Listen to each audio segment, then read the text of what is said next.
आज 3 फेज़ लोको का BP charging circuit के बारे में डिस्कस करेंगे। तो देखिए, ये जो इनलाइन फ़िल्टर है 138, यहाँ से फ़िल्टर होके ये प्रेशर, ये जो डुप्लेक्स चेक वाल्व है 92, ये डुप्लेक्स चेक वाल्व होते हुए इधर में एमआर इक्विलाइजिंग पाइप में चला जाता है, और इधर से फ़िल्टर होने के बाद में ये जो 42 है, ये है एक venturi valve, non return valve है ये, इसको बोला जाता है वेंचुरी वाल्व। और ये जो 43 है, ये है इसका फ्लो मीटर। ये होते हुए देखिए, ये जो जंक्शन पॉइंट है, ये जंक्शन पॉइंट होते हुए इधर में E70 में आ जाता है। एक्चुअली आप तो जानते हैं कि E70 में, E70 जो है, E70 का अंदर में 6 ठो EP वाल्व होता है। 15 यानी कि फुल बोर, 16 यानी कि रिलीज़, 17 यानी कि अप्लाई, 18 बोलने से ओवरचार्ज, 19 बोलने से रन, और 36 होता है आइसोलेट E70। तो आपका A9 हैंडल जहाँ रहेगा, जिस पोजीशन में आप A9 हैंडल को रखेंगे, A9 हैंडल का 6 पोजीशन है E70 लोको में: release, run, initial application, full service, emergency and neutral. तो रिलीज़ में होल्ड करने से क्या होता है, थोड़ी देर के लिए 5.4 kg पर सेंटीमीटर स्क्वायर तक प्रेशर आ जाता है, उसका बाद में फिर 5 kg हो जाता है, और रन में तो 5 kg रहता है।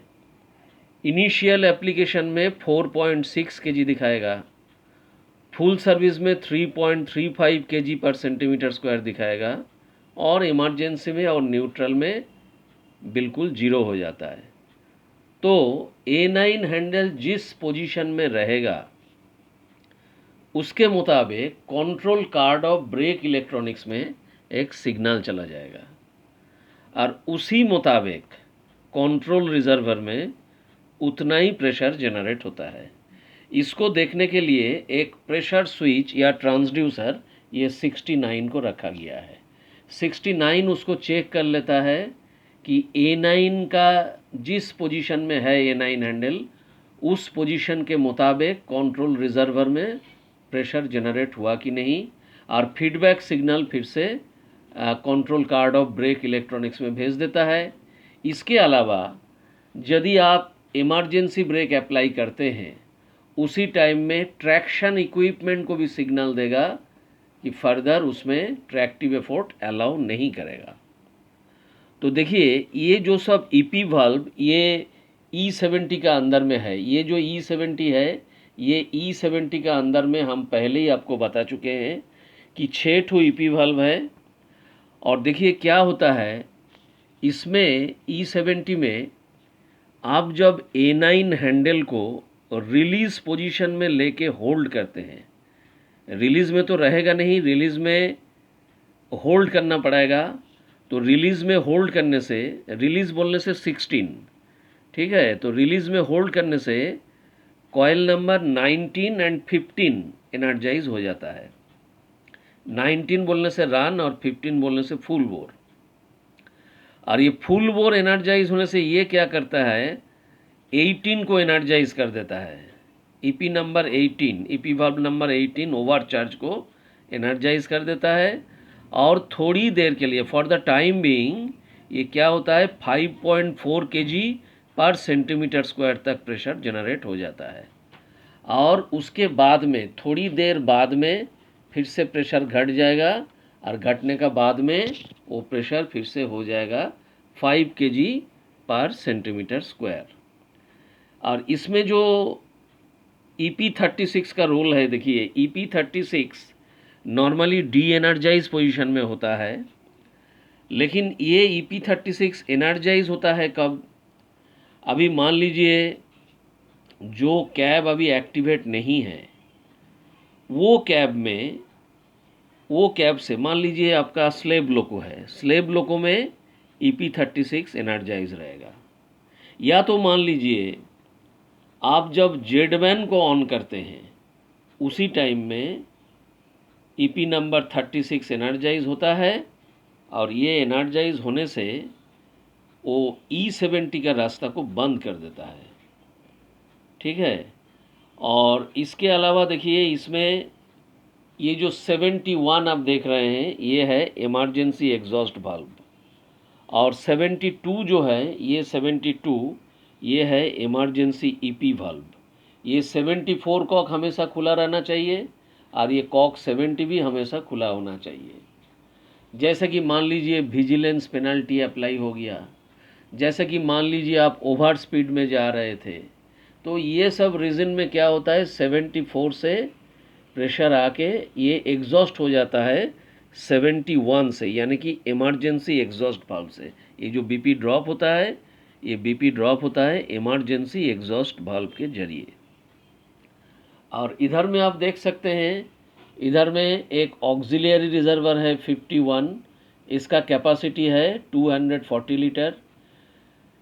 नॉर्मली MR1 से ही ये जो लाइन है देखिए, MR1 से इनलाइन फिल्टर होते हुए ये जो लाइन है ये लाइन से ही 51 चार्ज होता है। लेकिन डेड लोको में क्या होता है, डेड लोको में कॉक 47 को ओपन रखा जाता है और एनर्जाइज लोको का जो बीपी लाइन है वो बीपी लाइन से डेड लोको का ऑक्सिलियरी रिजर्वर चार्ज हो जाता है। ठीक है, ये है 49 यानी कि C3W डिस्ट्रीब्यूटर वाल्व। जैसा कन्वेंशनल लोको में है वैसा ही यहाँ पे भी है, वही सेम फंक्शन है।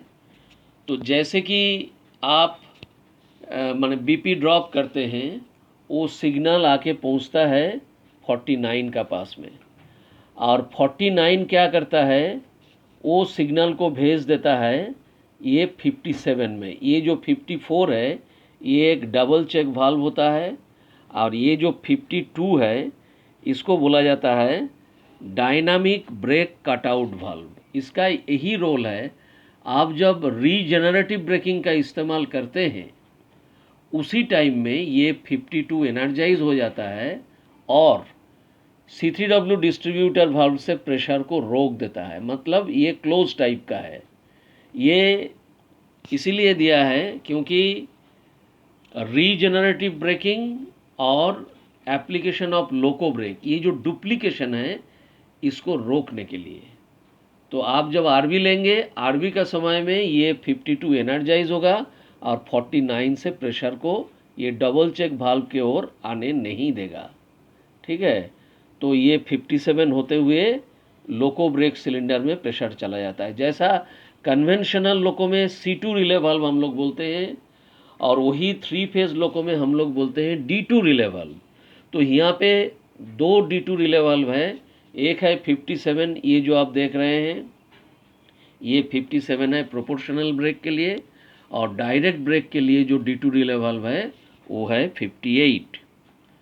और इधर में देखिए ये जो 111 है, ये 111 बोलने से लोको पाइलट्स ब्रेक कंट्रोलर है ये, और 174 ये होता है इसका एग्जॉस्ट पोर्ट।